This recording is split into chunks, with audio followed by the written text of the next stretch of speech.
Assalamualaikum warahmatullahi wabarakatuh. Perkenalkan, nama saya Diani Lamsari, NIM 18202100062. Di sini saya ingin menjelaskan tentang pentingnya etika teknologi informasi. Teknologi informasi banyak sekali menawarkan berbagai macam kemudahan seperti kecepatan data, informasi, pemecahan masalah, serta optimalisasi pekerjaan dan sebagainya. Teknologi hanyalah sebagai alat, sedangkan manusia sebagai operator sekaligus pengguna teknologi yang akhirnya menjadi faktor yang sangat menentukan kelancaran dan keamanan. Hal inilah yang memunculkan unsur etik sebagai faktor penting dalam penggunaan teknologi informasi.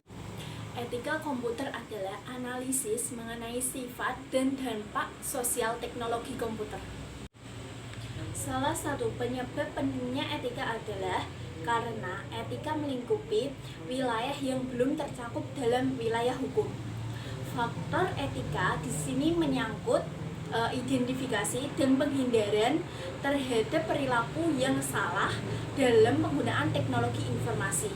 Untuk itu, etika dipandang perlu dibentuk sebagai perilaku yang mengikat oleh pengguna teknologi informasi. Menurut James Moore, ada 3 alasan utama minat masyarakat yang tinggi terhadap etika komputer. Yang pertama, kelenturan logika. Kemampuan memprogram komputer untuk melakukan apapun yang user inginkan. Kelunturan inilah yang ditakutkan oleh masyarakat, karena masyarakat tidak takut pada komputer, tetapi masyarakat itu takut pada orang-orang yang bekerja di belakang komputer jika memprogram untuk berbuat jahat dan sebagainya. Yang kedua, faktor transportasi. Komputer bisa mengubah secara drastis cara seseorang melakukan sesuatu. Contohnya, saat kita mengirimkan email tersebut bisa sampai ke tujuan yang bisa dibaca kapanpun dan dimanapun. Yang ketiga, faktor tak kasat mata. Contohnya, kode-kode program yang dibangun dari bahasa pemrograman. Adapun panduan bagi etika dalam bersosial media adalah sebagai berikut. Yang pertama, jangan mengumbar informasi pribadi. Mengumbar hal-hal pribadi dalam bermedia sosial adalah suatu pintu masuk bagi seseorang yang memberikan informasi bagi mereka yang berniat jahat kepada kita. Misalnya, mengupload foto anak. Kemungkinan sebagian orang mengupload foto anak itu hal-hal yang biasa saja. Namun, jika hal tersebut orang jahat, maka orang jahat tersebut akan menyimpan informasi-informasi dari uploadan foto tersebut.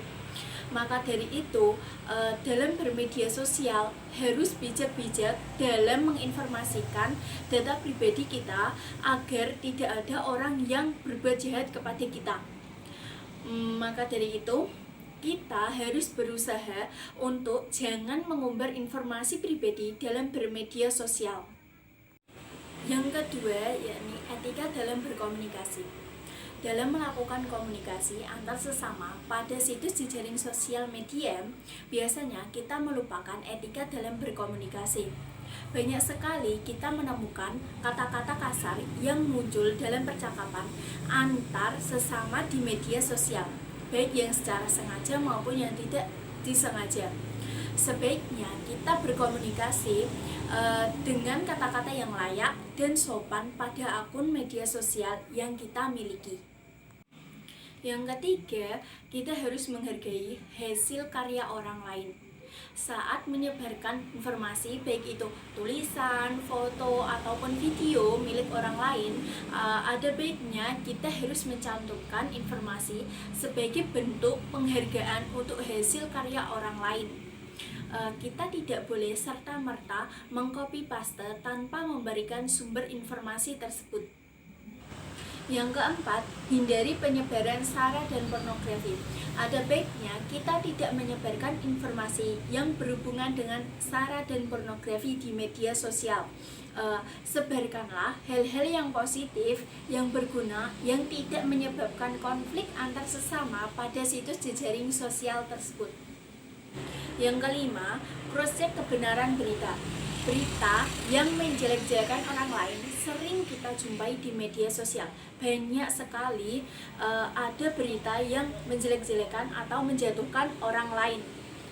Berita tersebut biasanya direkayasa, manipulasi, atau berita hoax. Untuk kasus ini, pengguna sosial media itu dituntut untuk cerdas dalam menangkap informasi. Bila ingin ikut menyebarkan berita tersebut, pengguna sosial media harus melakukan cross-check berita akan kebenaran informasi tersebut. Yang keenam, jangan menilai berita dari judulnya saja. Ini merupakan fenomena baru dalam jejaring sosial media. Kita hanya melihat judulnya saja tanpa membaca isinya. Apakah isinya tersebut berbau provokasi atau tidak? Sebaiknya kita itu harus melihat isinya terlebih dahulu sebelum menyebarluaskan dan mengomentari berita tersebut.